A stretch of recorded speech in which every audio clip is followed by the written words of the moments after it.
Welcome to the Functional Esthetician Podcast. I'm your host, Samantha Dench. Today we're talking about how seasonal changes affect your skin.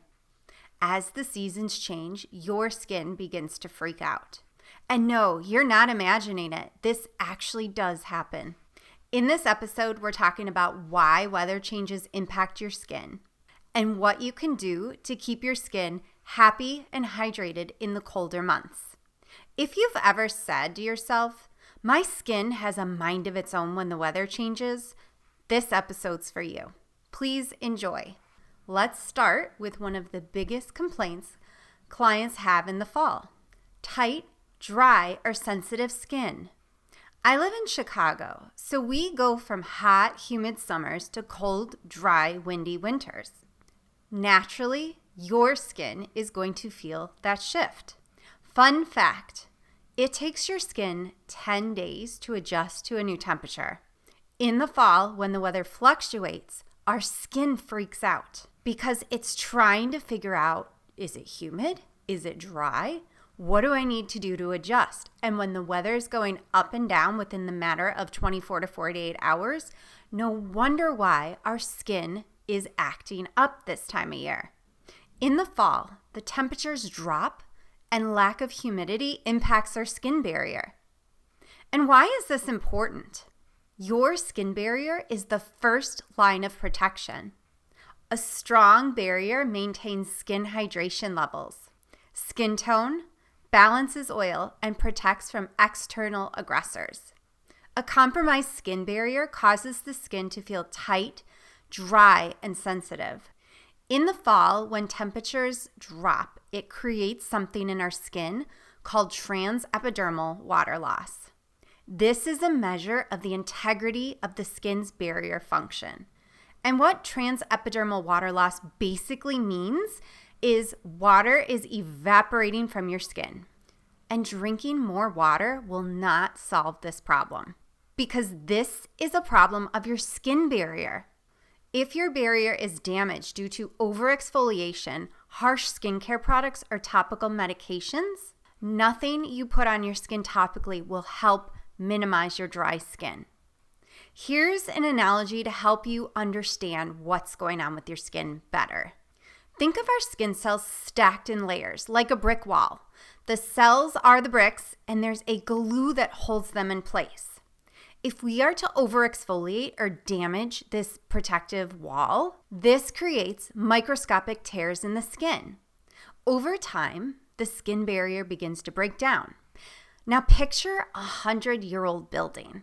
The bricks are cracked and chipped, there's holes in the mortar, and it just looks run down. That's what a compromised skin barrier looks like, which is why you can put moisturizer and skincare products on and nothing's going to fix it because the water is going to keep coming out of those little cracks and holes. So the goal of your skincare products is to repair your skin barrier and start to seal in some of those cracks and repair those bricks. If you think of a brand new building with a brand new brick wall, that's what your skin barrier should look like. Now, there's other factors that can also impact your skin barrier. Hormonal fluctuations, like we talked about last week, and stress. Topical medications and oral medications can also impact the skin. The good news is your skin is an organ, and it can repair itself with the right tools. How do you know if your skin barrier is compromised? Your skin will tell you. In the last few episodes, we talked about paying attention to your skin to look for signals and signs. When your barrier is compromised, your skin will tell you. How many of you remember back in the day when we used to use eczema pads and sea breeze toner? If your skin didn't feel squeaky clean, you were doing something wrong or your product wasn't strong enough. Now we know better, and we've learned that squeaky clean feeling is actually your skin screaming at you because that product is too strong for your skin. Another way your skin tells you the barrier has been compromised is when you apply a product and within an hour, your skin still feels dry. That is transepidermal water loss, and your skin is telling you that nothing you're putting on is going to help it. What can you do to repair your skin barrier? This is where my zone of genius comes in, and I simplify your skincare routine. I strip it down to the basics. So here's what you're going to do. Twice a day, you're going to wash with either a cream base or oil cleanser and moisturize. That's it. And then once a week, you're going to use either an enzyme or a gommage to gently exfoliate your skin. That weekly gentle exfoliant maintains cell turnover and prevents cellular buildup. Do this routine for 6 weeks, and you'll be shocked at how good your skin looks. It really is that simple. I have been implementing this simple skincare routine in new clients for many years, and I can't tell you when they come in a month later for their next facial how amazing their skin looks. And if you want to know what products I recommend, I did drop a link to my website in the show notes, along with a 15% off coupon for your first purchase. Before we talk about breakouts, I want to talk about 3 skin conditions that often get confused: dry skin, dehydrated skin, and sensitive skin. Dry skin is a condition that you're born with. True dry skin types have very tiny pores, very little oil production. They tend to be pale and prone to sunburns. Some medications, topical medications, perimenopause, and menopause can cause dry skin. Dehydrated skin is where you get confused. Dehydrated skin happens from a compromised skin barrier. The skin becomes dry from an external source.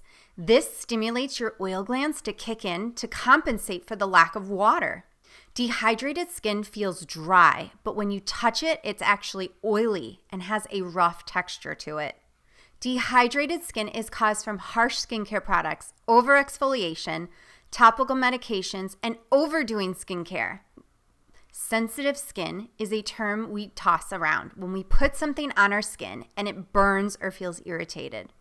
Let's back up a bit, because true skin sensitivity is like an allergic reaction to a product or an ingredient. So your skin ends up having a histamine response. But dehydrated skin becomes sensitive due to a compromised skin barrier. Hormonal imbalances such as PCOS, menopause, and perimenopause stimulate something called prostaglandins. This causes your skin to become more sensitive and reactive during a hormonal fluctuation. If you are experiencing any of these skin conditions that we've talked about, I highly recommend scheduling an appointment with a holistic esthetician. They can help assess your skin, offer some guidance, and help you start to restore and repair your skin barrier. If you're having skin problems from internal issues, they can help support your skin while your body heals. To minimize some of these results, here's some things you can do at home. Add a humidifier to your bedroom when you sleep. If it's windy outside, limit your time outdoors. And avoid hot showers. Trust me, I get it. That's a tough one for me. I am one to take skin burning showers. And yes, I know better, but I'm always freezing, and I swear it's the only way to warm up in the morning. If your skin barrier is compromised, you'll start to see dullness, skin texture changes, and breakouts. And this brings us to our next topic. Does it seem like weather changes bring on skin that makes you look like a teenager again? Fall tends to bring clients back in for facials because not only are you now dealing with dry skin, but breakouts are starting to pop up out of nowhere. I mentioned earlier it takes 10 days for your skin to adjust to a new temperature. When the humidity drops and the dry air literally starts to suck the life out of your skin, it activates your oil glands. And this is why you break out in the fall. All right, you know I'm a skin nerd, so we're going to go back to science class. So we have 2 liquid components, oil and water. We've already talked a lot about water, so now let's talk about oil. We all know oil and water don't mix, but yet in the pores, our skin has both oil and water. When the skin becomes dry and loses water, it activates the oil glands.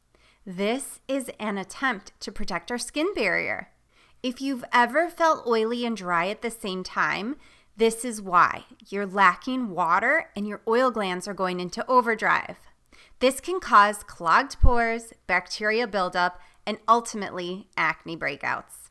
When this is going on, this is dehydrated skin. And we did touch on this a few minutes ago. This is another sign of dehydrated skin. When your skin feels oily, but when you touch it, it feels dry or has a rough texture to it. Another thing I want to talk about with dehydrated skin are those little white bumps underneath the skin. This is a sign of trapped oil. See, when there's enough water in our skin, it floats the oil up out of the pores. And if our skin's dry, we're producing extra oil, but we don't have enough water to float that oil out of the skin. So what ends up happening is oil gets trapped under the skin and it causes those little white bumps. Now, this is not milia. Milia is a completely different skin condition, and we will cover this in a different episode. And during a facial, they can be extracted out. But you also have to do your part and help restore your skin barrier between facial appointments. In last week's episode, I talked about how when we have something going on with our skin, we attack it by running out and buying skincare products that are going to fix the problem. If you're suffering from those little white bumps and have trapped oil, you're no different. And sometimes you can't even see those bumps, but when you run your hand across your face, you can feel them. By the time a client comes to see me with this condition, they have tried many different skincare products and nothing they've done seems to help. It's actually making their skin worse. Now, what they've done without even knowing is they've damaged their skin barrier. And at that point, they don't know what else to do. Here's what your typical client does. They over-exfoliate. They use harsh scrubs. They use acne products. They use gel cleansers, foaming cleansers, acids, because they believe that that's going to get rid of the skin problem. They're probably using salicylic acid, which dries out the pore even more. Do you see the common theme? Everything this person has tried has made their skin worse because it's pulled out all the water and it's activated the oil glands. So the problem's going to get worse, not better.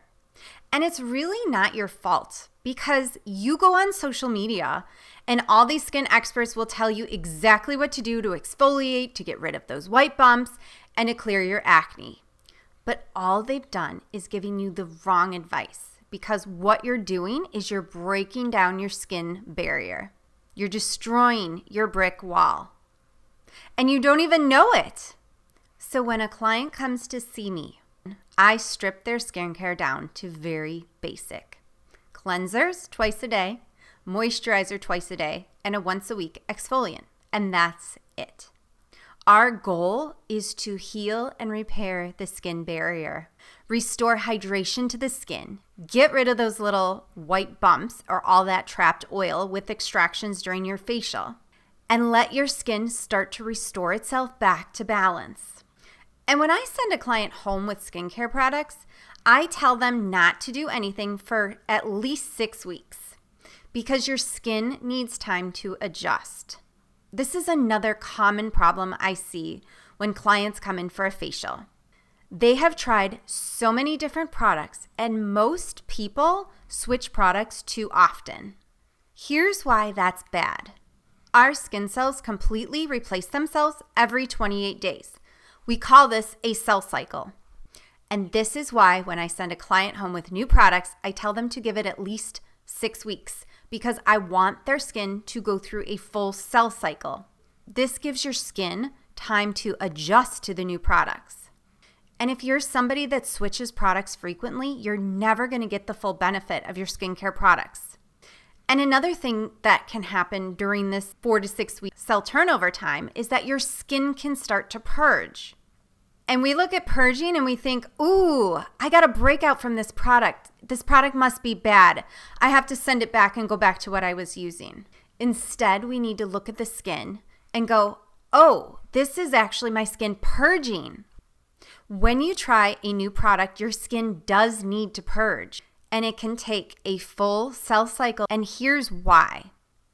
Purging is different than acne because purging is temporary. Acne tends to stick around. Skin purging happens when you start a new skincare product or you add an active into your routine. This active can stimulate cell turnover, like a retinol or an acid. Those will cause skin purging. Skin purging brings impurities up to the surface, and it detoxes your cells. Purging tends to leave your skin with even breakouts all over the face. Purging can last about 4 to 6 weeks. This is normal. But this is also when many people stop their skincare products and go back to what they were using before because they believe that they had a reaction. Purging is normal and temporary, and it should clear up by the 6-week mark. Acne tends to last longer than 6 weeks and worsens over time. One final note about swapping out skincare products. Swapping out skincare products for the cooler months is actually normal.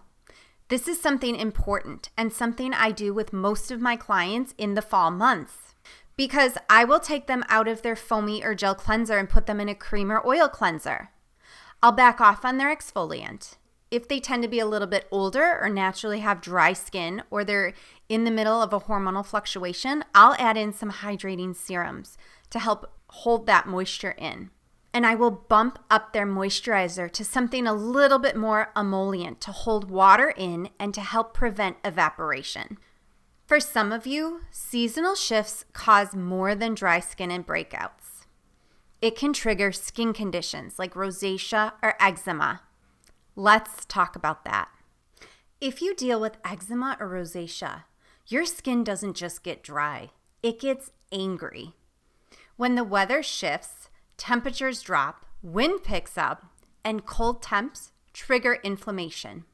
The biggest culprit here is the lack of humidity.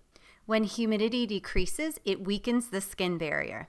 This makes you more susceptible to dryness, irritation, and flare-ups. To make it worse, we turn the heat on in our house, and the dry air pulls moisture from our skin. For someone without eczema or rosacea, you feel the dryness in your skin. But add in inflammatory skin conditions, and everything just gets worse. Sudden shifts from hot to cold stimulate your blood vessels to dilate. This worsens rosacea and causes flare-ups. I'm going to bust this myth right now. Sensitive skin and rosacea flare-ups are two separate skin conditions. Sensitive skin means you have a reaction to a product or ingredient, and that causes a histamine response. Rosacea is a skin condition that causes flushing or acne-like bumps. Rosacea is triggered by hot or cold, spicy foods, alcohol, or stress. Eczema, on the other hand, is also known as dermatitis.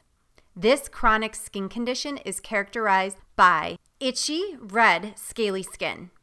Eczema is triggered by dry air, temperature changes, and increased sweating under layers of clothes. The best way to help with rosacea and eczema is to be proactive. Maintain a healthy skin barrier. Use gentle skincare products that support your skin barrier and help with skin hydration. Think cream or oil-based cleansers, heavy moisturizers, and hydrating serums. Avoid harsh scrubs or foaming cleansers, toners, fragrance, acids, or retinol.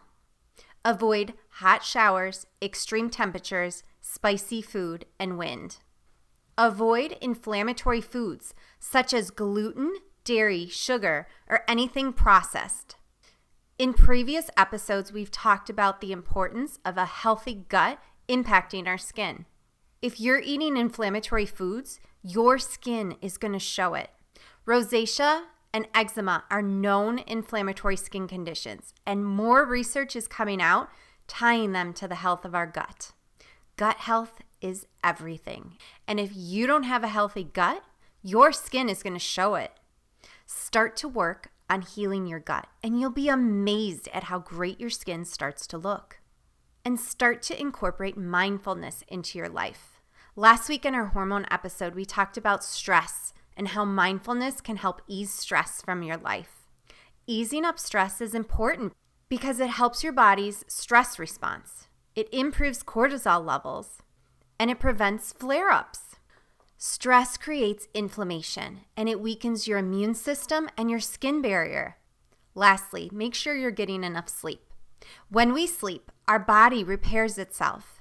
If you don't get enough sleep, your body can't restore itself, leaving you fatigued and exhausted. Plus, this activates cortisol and keeps your body in a stressed state. Remember, your skin isn't broken. It's communicating with you. When you learn how to pay attention, you'll understand exactly what your skin needs and how to adjust and support your skin through every seasonal change and every season of life.